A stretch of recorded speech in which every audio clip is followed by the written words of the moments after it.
श्री शारदा गणपति गुरुभ्यः नमः। आपको श्लोक संख्या 25 सूर्य सिद्धांत भूगोल अध्याय में जैसा कि बताया गया 12 राशियों और 27 नक्षत्रों की उत्पत्ति किस तरह से हुई, जैसा कि श्लोक है पुनर्द्वादश शाधात्मानं व्यभजद राशि संज्ञकं नक्षत्र रूपिणं भूय सप्तविंशात्मकं वसी।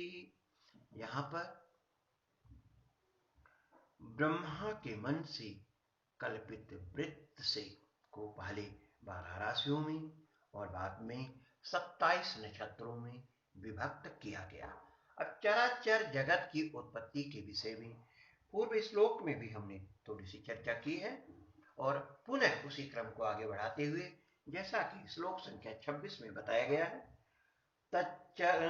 ततश्चराचरं विश्वं निर्ममे देव पूर्वकं ऊर्ध्वमध्याधरेभ्योऽथ स्रोतोभ्यः प्रकृतिः सृजन्। अब यहाँ पर सृष्टि का क्रम का चिंतन करते हुए श्लोक संख्या में 27 में जैसा कि आपको बताया गया है कि रचित पदार्थों का नाम और उनके स्थान का विधान किस तरह से दिया गया है उसका चिंतन अब आपके समक्ष प्रस्तुत है। गुण कर्म विभागेन सृष्ट्या प्रागवदनुक्रमात् विभागं कल्पयामास यथा स्वं वेद दर्शनात् ग्रह नक्षत्र ताराणां भूमिर्विश्वस्य वा विभू देवासुरमनुष्याणां सिद्धान्तानां च यथाक्रमम् ब्रह्माण्डमेतद् सुशिरं तत्रेदं भूर्भुवादिकं कटाहाद्वितीयस्यैव सम्पुटं गोलकाकृतिः। यहाँ पर श्लोक संख्या 27, 28 और 29 में जैसा कि बताया गया आपको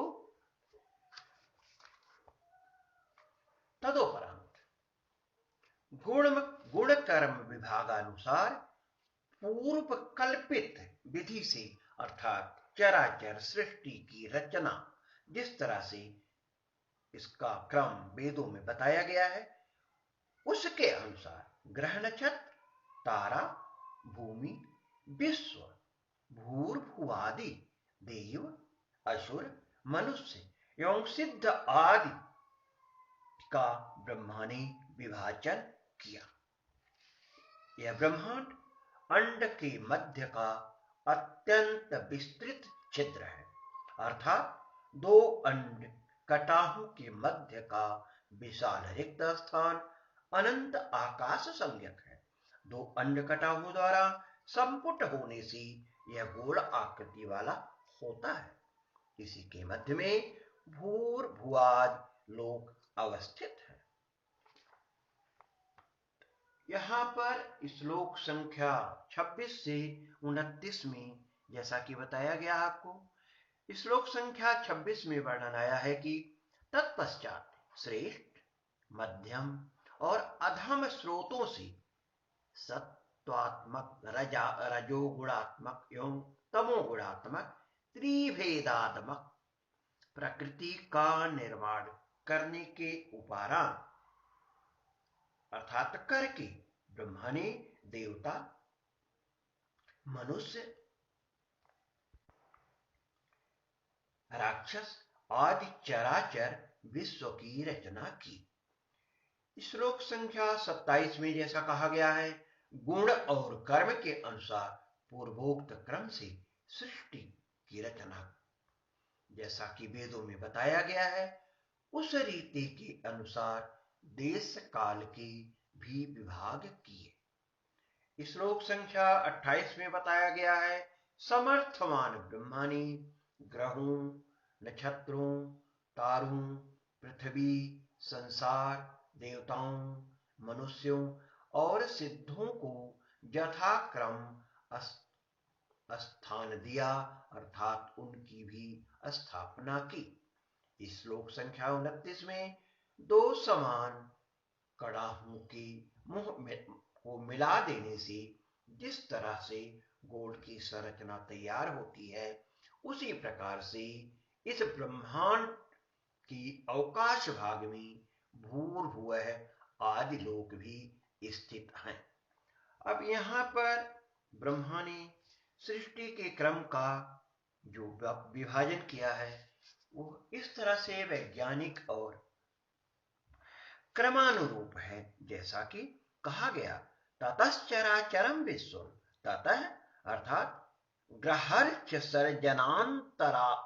सर्जनांतरम स ब्रह्मा ऊर्ध्व मध्याधरेभ्यः उत्तमं मध्यम मध्य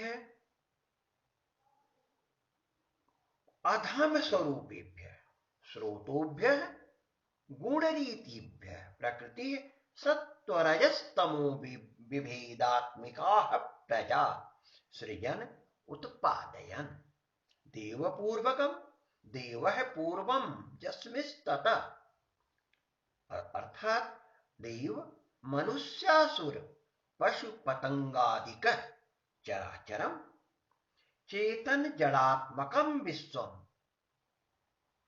निर्ममी, अर्थात रचयामाश।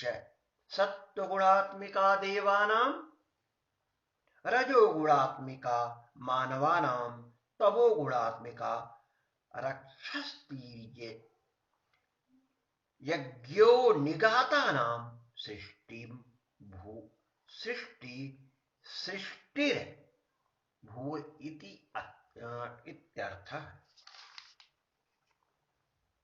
गुणा सत्वरजस्तमो रूपाश्रयः कर्माणि शुभाशुभानि प्राग्जन्मार्जितानि च अनयो गुणकर्मणयो विभागेन गुणकर्मानुरूपम् देवमानवदानवादिकं सकलं चराचरं वेद दर्शनात् वेद प्रतिपादित रीत्यानुसारेण प्रागवत् पूर्वकल्पनानुसारमेव अनुक्रमात् यथाक्रमं यथा स्वं सृष्ट्या धाता यथा पूर्वं कल्पयदिति श्रुति प्रमाणात् पूर्वकल्प्यानुसारमेव सकलं जगत् सृष्टि इति बोधव्यम्। असौ विभु सर्वशक्तिमान ब्रह्मा ग्रह नक्षत्र ताराणां भूमेः वा विश्वस्य ब्रह्मांड अंतर्गत निखिल लोकस्य देव सुर मनुष्याणां सिद्ध्यानां यथाक्रमं विभागम् अवस्थानं कल्पयामास। ग्रहा नक्षत्राणि भूमिश्चाकाशे स्थापिता तेषु ग्रहा नक्षत्राणि चानियतावस्थानानि तेषां भ्रमणशीलत्वात् भूमिश्च स्थिरस्तस्या नियतावस्थान्मिति भूमावपि भूर्भुवः स्वरः दीना देवसुरा मनुष्याणां च यथा योग्यम् अवस्थानं तदग्रतो व्यक्तं भवेदेवेत्यलम् देवेत्यलम्। इस तरह से सृष्टि के क्रम का विधान और विभिन्न पदार्थों की रचना का क्रम हमें श्लोक संख्या 28 तक प्राप्त होता है।